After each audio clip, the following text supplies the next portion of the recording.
A great Saturday afternoon for the IUPUI Jaguars here inside the Indiana Farmers Coliseum. Led by double digits virtually the entire half. They win by 15, 80-65 over Detroit Mercy. Here to talk about it with you alongside Bob Lovell, Greg Rakestraw.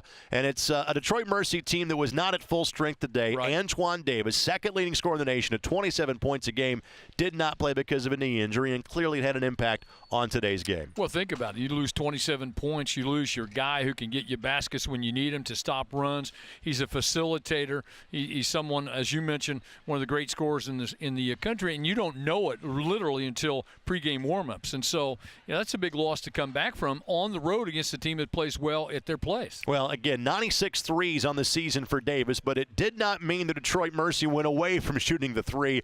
Another freshman had that honor for the Titans in Willie Isiani. He started out the game in great fashion, Greg, and both teams in this first half, quite frankly, it was a three-point shooting contest, and here he is, Isiani spotted up in the corner, and you had to get a look on him, but as we've seen before, Camron Justice is a hard guy to match up with. Both teams had double-digit threes in this game. Josh McFarley, as the game wore along, became more of a threat for Detroit Mercy. He would finish the game with 19.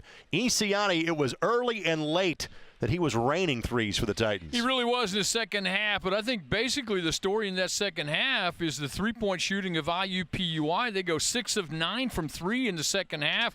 Jaylen Minnett, Camron Justice, they're all over it in this second half from the three-point arc. It was controlled and intentional three-point shooting. Those are the two volume three-point shooters for IUPUI in Justice and Minnett. Minnett goes 5 of 11. Justice went 5 of 8. Both teams shot the ball exceedingly well. And for IUPUI, those 26 assists, that was on 28 field goals, Bob. Pretty impressive. We talked about the ball movement all day long. There's an indication of how great it was. These two teams now both 5-4 at the midway point of the Horizon League season. Next up for IUPUI, league-leading Northern Kentucky comes to the Indiana Farmers Coliseum on Friday night. For Bob Lovell, this is Greg Rakestraw. Thanks for joining us for Horizon League basketball.